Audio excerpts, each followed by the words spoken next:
Welcome back. Well, today's book is a story for anyone who has ever felt like a beginner or had doubts or worried they just weren't good enough. It's a story for all of us who experience the pain of trying something new and not having it turn out as we had hoped. Trying, written by Kobe Yamada, illustrated by Elise Hurst. Kobe lives just north of us in Edmonds, Washington with his family. He is the president of a gift and publishing company called Compendium with headquarters in Everett. When he's not writing, he enjoys traveling, cooking, cuddling cats, and playing with the dog. Kobe feels lucky to share his life with his wife and 2 children. Elise is an Australian illustrator, fine artist, and author specializing in children's books. She studied archaeology at the University of Melbourne and took life drawing classes on the side with a tutor who saw her passion and pushed her hard. Her first freelance illustrating job came accidentally after classmates saw her doodling in class and recommended her to an educational publisher friend.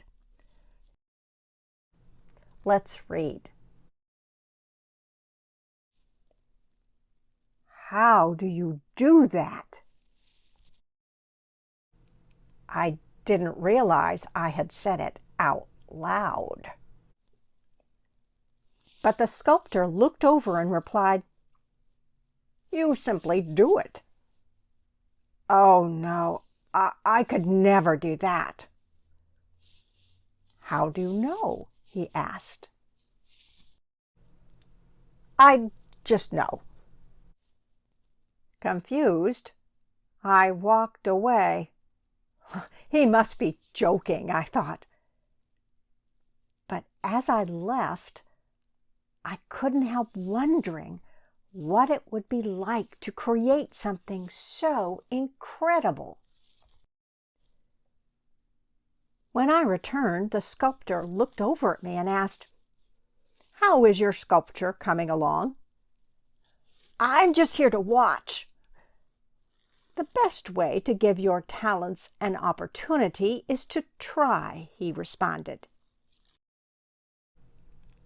"I'd rather just watch. I can't mess things up if I just watch." "Ah, yes," he nodded. "If you do nothing, it feels safe, but everything stays the same. If you do nothing, there is less to experience, less to love, and less to learn. The fear of failing is the scariest part, and it stops most people from starting. The only way to get to where you want to go is to take a step in that direction, and the best way to do that is to begin." It was all I could think about. Even as I slept, I dreamt of creating beautiful things. I was excited to get started, but as I was working, I realized that something was wrong. With every strike, I felt a little more deflated. With every blow, my disappointment grew. This was not turning out the way I had imagined. Why did I think I could do it? Why had I let myself care about this so much? The next time I saw the sculptor, he asked about my work. I told him it was no good and that I had quit.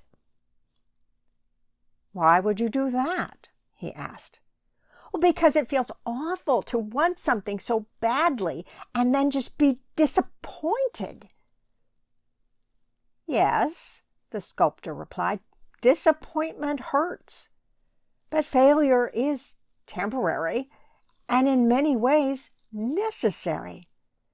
It shows us how something can't be done, which means we are a little closer to finding out how it can. When you first tried to walk, you fell, but you picked yourself up and tried again.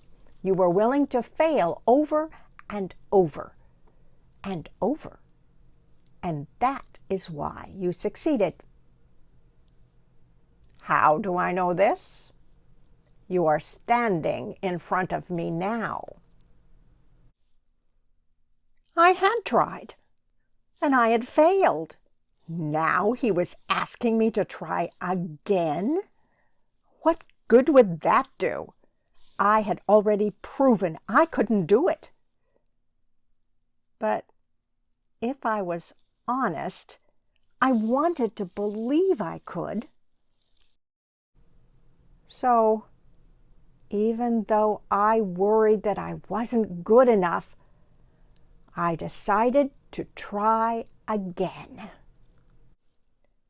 I worked and worked, then worked some more. And while I could see it was a little better, it still wasn't at all what I had wanted it to be. I stormed up to the sculptor. "See, I told you I wasn't any good, and this proves it. Are you happy now?" "Yes," he replied, "I'm happy. It is good to see you sculpting." "But it's terrible. I don't even know what I'm making anymore." "You're making progress," he explained. "I see talents emerging. I see risks being taken. I see courage. I see caring. I see perseverance. Yes, I see much progress indeed, and I hope you will keep trying." I tried again, and again, and again.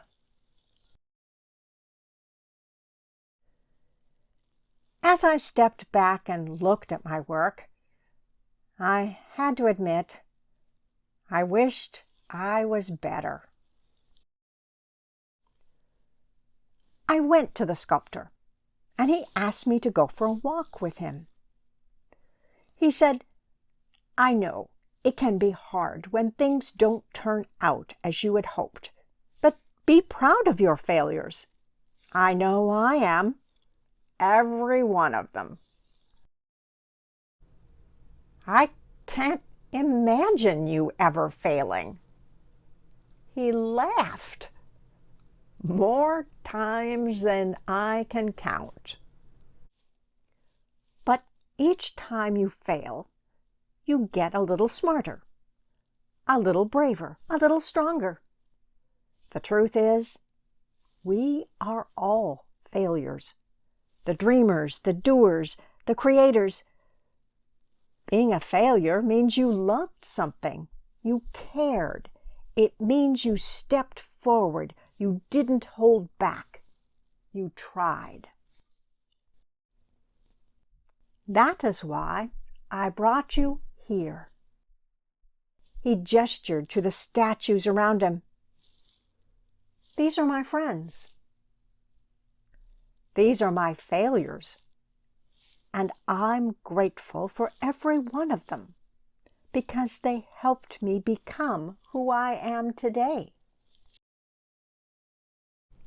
I will tell you a secret," the sculptor confided. "I am now much closer to the end of my life than the beginning. And time passes whether we have the courage to do something good and worthwhile or we don't. It's been years since he's been gone. I will always treasure the time I spent with him. And I will never forget our conversations or what he taught me. When we make it safe to fail, we make it safe to succeed." How do I do that? The end. So in many ways, this story is for every one of us, because at some point in our lives, we will all fail at something. Failure can be disappointing and heartbreaking, but the story doesn't end there. As the sculptor told the boy, failure is a necessary step to learning, to growing, to getting better. It can show us how badly we want something and how hard we are willing to work to get it. It challenges us to be brave, to take heart, and to try again. And yes, there will be times when you question yourself. You may want to give up, but if you believe and practice and press on, you can do amazing things. When you were born, God had already given you all kinds of gifts, skills that you could become good at, talents that you could develop to become the person God saw you could be, because you are His beloved child, whom He loves always and forever. So come back next week and let's read another story. Bye-bye.